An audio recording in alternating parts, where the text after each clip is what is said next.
Hello दोस्तों, स्वागत है आप सभी का अपने प्यारे से YouTube channel study with Hrithik में। तो आज हम लोग पढ़ने वाले हैं भूगोल का पार्ट 2। इसमें हम लोग देखेंगे संसाधन है और इसमें हम लोग देखेंगे स्वामित्व के आधार पर। किस पे? स्वामित्व के आधार पर। पिछले में हम लोग इसे देख चुके हैं, लेकिन फिर से हम आप सभी का रिवीजन करवा देते हैं। पहला था व्यक्तिगत संसाधन, तो जो किसी व्यक्ति के अधिकार में है उसे व्यक्तिगत संसाधन कहते हैं। और दूसरा है सामुदायिक संसाधन, यानी सरकारी स्थल, पार्क, स्कूल, फिर तालाब, खेल का मैदान, ये सारे सामुदायिक संसाधन के अंतर्गत आ जाएंगे। और तीसरा है हम लोगों का राष्ट्रीय संसाधन। राष्ट्रीय संसाधन देखते हैं 3 नंबर, राष्ट्रीय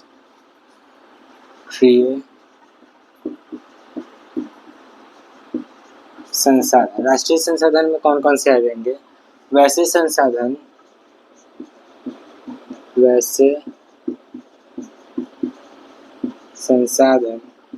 जो किसी राष्ट्र के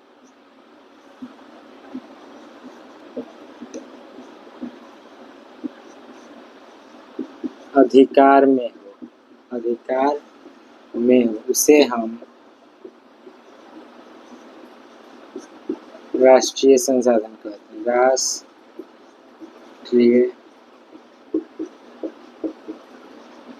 संसाधन कहते हैं। तो इसके अंतर्गत कौन कौन से संसाधन आ जाएंगे? जो किसी देश का सरकार, ये सारे राष्ट्र के अंतर्गत, संसद भवन, ये सारे राष्ट्र के अंतर्गत आते हैं। तो ये सारे के सारे राष्ट्रीय संसाधन। इसके जैसे में आप सभी लिख सकते हैं, इसके जैसे में देश का सरकार इत्यादि कर लीजिए, इत्यादि। बच्चों देखिए, कल जो हम वीडियो बनाए थे आप लोगों का मैथ्स में, उसमें का जो लास्ट वाला क्वेश्चन था वो हम लोग क्वेश्चन ही गलती उतारे थे उसका, इसलिए उसका आंसर मैच नहीं कर रहा था। तो हम लोग अगले यानी कि कल जो हम लोग का मैथ्स का क्लास होगा उसमें हम लोग उसे भी सॉल्व करेंगे। ठीक है, तो दूसरा देखते चौथा देखते हैं अंतर्राष्ट्रीय संसाधन।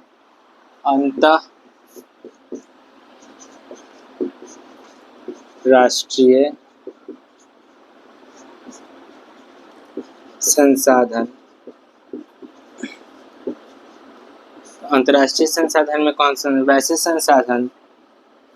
देखिए, अंतर्राष्ट्रीय संसाधन, ऐसे संसाधन का नियंत्रण अंतर्राष्ट्रीय संस्था करती है। जैसे समुद्र तट से 200 किलोमीटर की दूरी पर खुला महासागरीय क्षेत्र किसी देश का आधिपत्य में नहीं है।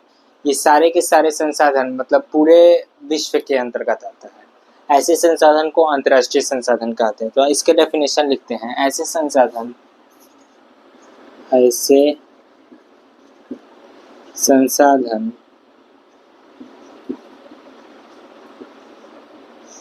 जो किसी राष्ट्र के आधिपत्य में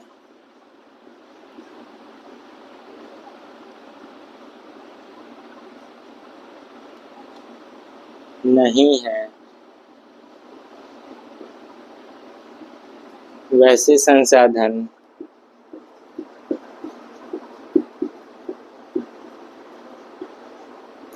अंतर्राष्ट्रीय संसाधन कहलाते हैं।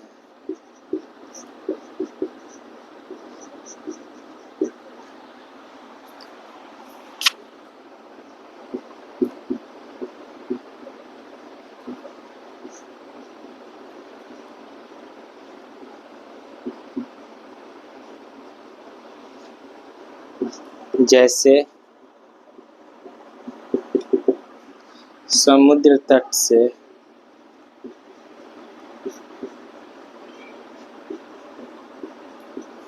200 किलोमीटर का क्षेत्र,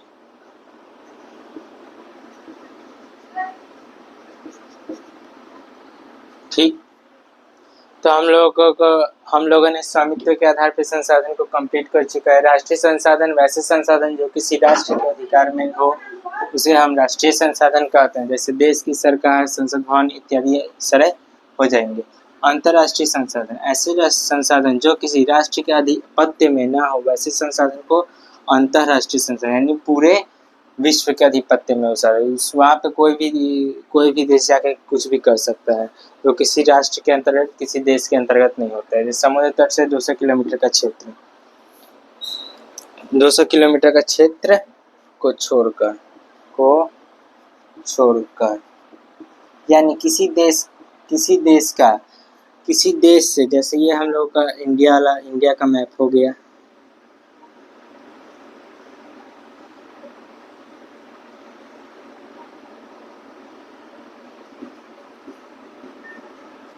देखिए मैप बनाना आता नहीं, फिर भी आप सभी को दिखाने के लिए हम बना दे रहे हैं।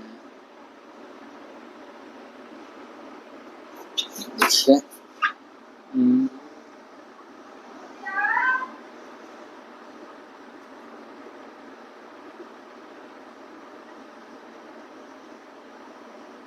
देखिए इंडिया हो गया। अब इसका आसपास से 200 किलोमीटर का समुद्र, इसके आसपास पूरा, यहाँ पे हिंद महासागर है, हिंद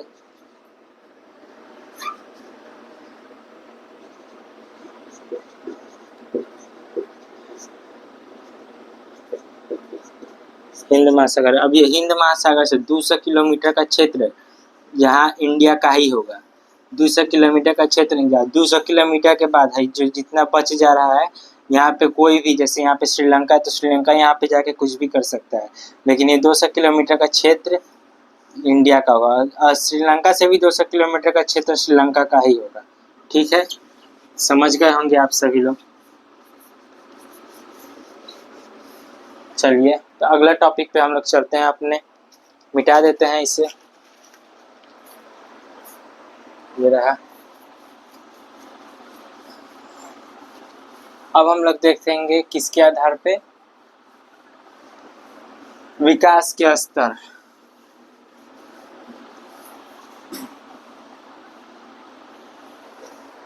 अब हम लोग देखेंगे विकास के स्तर पर संसाधन 4 भागों में वर्गीकृत किया गया है। आप लोग किताब लेके बैठिएगा। ये देखिए मार्कर की नहीं चल रहा है।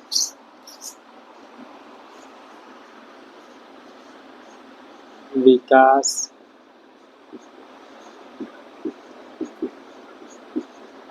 के स्तर पर कौन कौन से संसाधन है? तो संभाव्य संसाधन, विकसित संसाधन, भंडार संसाधन, संचित कोश संसाधन। पहला क्या है? संभाव्य संसाधन। संभाव्य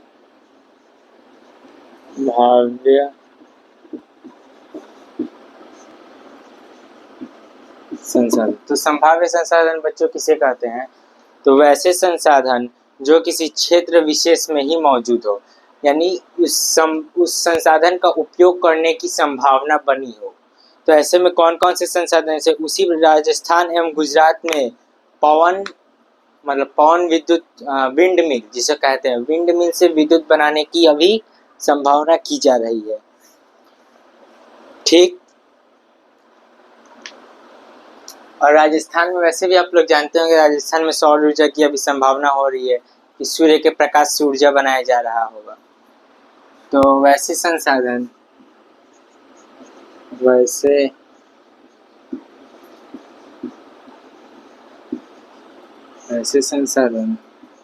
जिसका उपयोग करने की संभावना हो।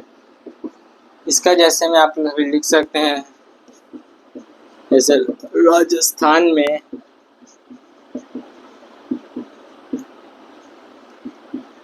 सौर ऊर्जा,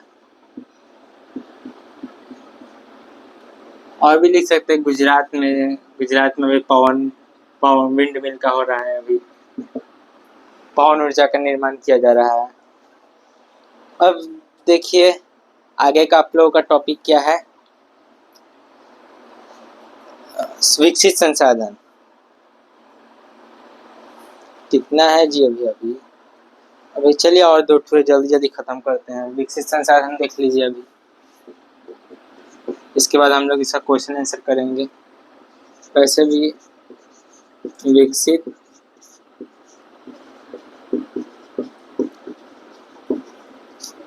संसाधन ऐसे संसाधन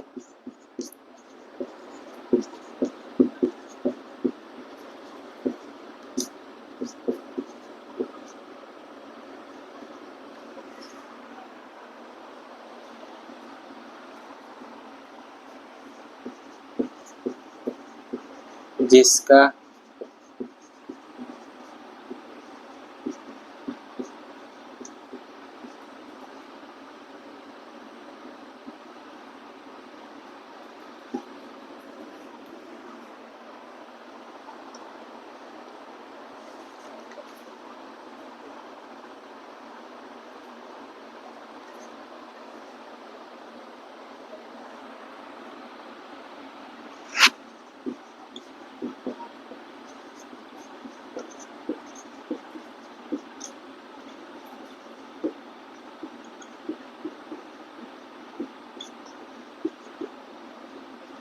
मतलब ये संसाधन विकसित हो चुका है, इसका उपयोग हम लोग कर रहे हैं अभी।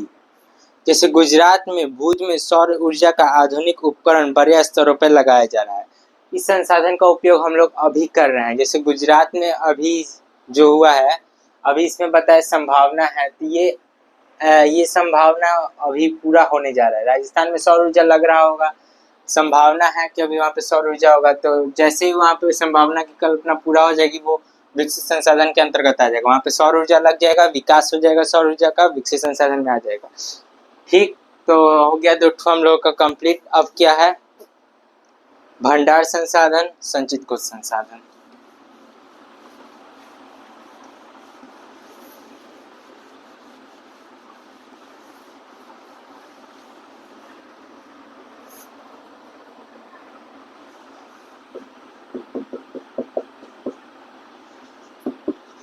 भंडार संसाधन, तो इस संसाधन के अंतर्गत ऐसे संसाधन पर्यावरण में उपलब्ध होते हैं तथा मानवीय आवश्यकताओं की पूर्ति में सक्षम है। उपयोग हेतु उपयुक्त प्रौद्योगिकी के अभाव में इन्हें केवल भंडारित संसाधन रूप में देखा है। उदाहरण में जल, हाइड्रोजन। लेकिन चलिए हम लोग किताब से नहीं देखेंगे, भंडार संसाधन को देखिए। ऐसे संसाधन जिसका भंडारण किया गया हो, एक जगह इकट्ठा किया गया हो, मतलब जैसे कोयला, ये सारे के सारे भंडार किए गए हैं, तब तो आज हम लोग उसे उपयोग कर रहे हैं। ऐसे संसाधन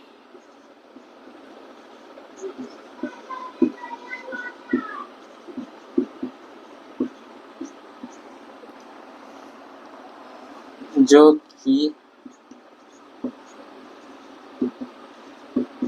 भंडार किया गया हो। ठीक,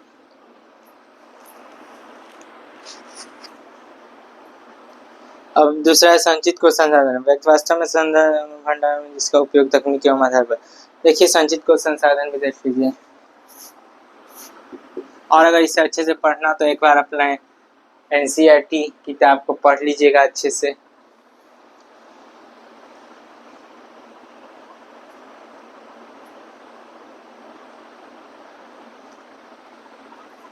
ठीक है, चलते हैं आगे। संचित कोश संसाधन देख लीजिए एक बार। संचित कोश, बच्चों इन दोनों संसाधन में कुछ ज़्यादा है नहीं, दोनों एक ही तरह है। तो आप लोग इसे क्या कीजिए, एक बार किताब से पढ़ लेंगे तो ज़्यादा बेटर होगा। इसमें कुछ समझना नहीं है दोनों संसाधन में, जो समझना था हम आपको समझा चुके हैं पहले। ठीक है, तो अगले आगे देखते हैं हम लोग का क्या टॉपिक है। इसमें कुछ है नहीं अभी सब।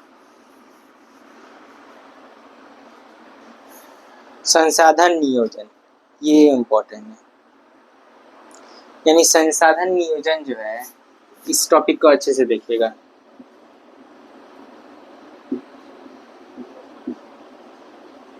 संसाधन नियोजन।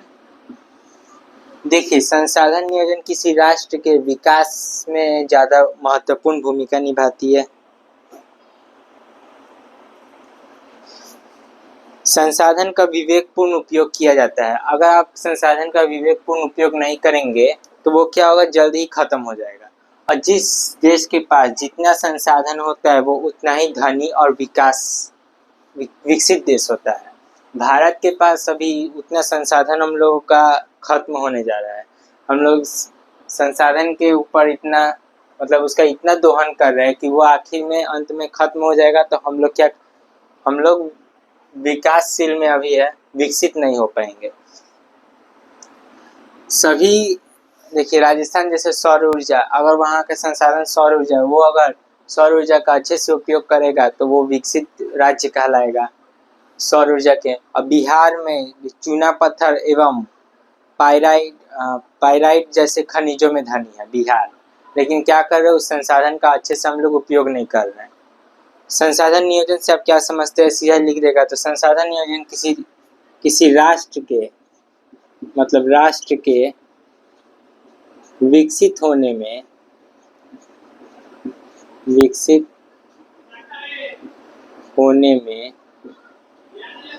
महत्वपूर्ण भूमिका निभाता है। महत्वपूर्ण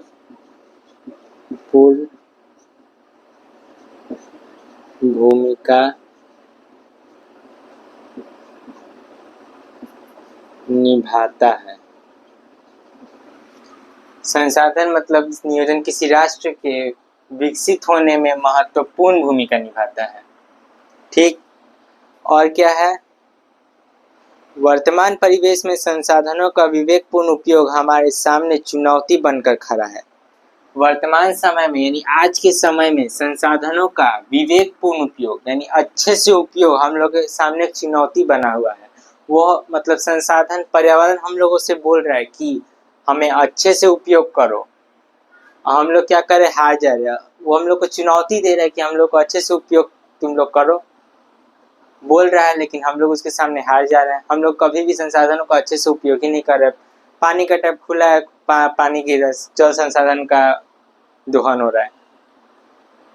ठीक है, संसाधन नियोजन में बस इतना ही समझ आता है कि संसाधनों का राष्ट्र के विकसित होने में महत्वपूर्ण भूमिका संसाधन नियोजन उपयोग करता है। कोई राष्ट्र अगर संसाधन नियोजन का अच्छे से उपयोग नहीं कर रहा है तो वह एक ना एक दिन समाप्त हो जाएगी और हम लोग विकसित देश के श्रेणी से हट जाएंगे। वैसे भी आज है ही कहाँ हम लोग विकसित देश की श्रेणी में, विकासशील ही रह जाएगा भारत। ठीक है, अगला देखते हैं, भारत में संसाधन नियोजन।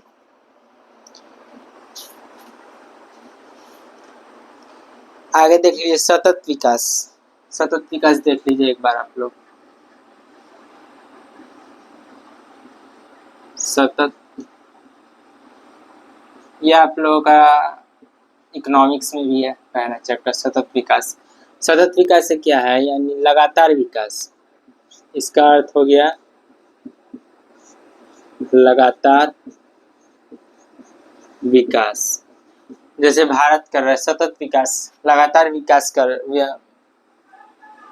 ही कर रहा है, विकसित हो रहा है। मतलब इसका अर्थ होता है लगातार विकास। यानी जैसे आप लोग अपने अंदर कोई हैबिट ले लीजिए, जैसे कि हम लोग अच्छे बनने के सतत विकास कर रहे हैं, लगातार हम लोग विकास कर रहे हैं, पढ़ रहे हैं और एक न एक दिन कुछ न कुछ बन ही जाएंगे, हम लोग विकास ही करेंगे।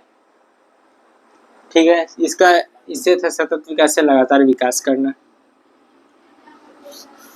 ठीक है बच्चों, आज के लिए बस इतना ही, आगे देखेंगे हम लोग इसके। ऐसे ही अगर हम अच्छे वीडियो चाहिए, हम लोग ऐसे ही सारा कंप्लीट कर लेंगे। चैनल को लाइक कीजिए, शेयर कीजिए, सब्सक्राइब कीजिए और आगे हम लोग टॉपिक बढ़ेंगे। जल्द से जल्द में सब्सक्राइबर 50 कीजिए कि हम लाइव आ सके आप लोगों के साथ। तो हम लोग ज़्यादा से ज़्यादा कैच करने की कोशिश करेंगे एक वीडियो में। मेरा भी मन नहीं लग रहा है। ठीक है, थैंक यू।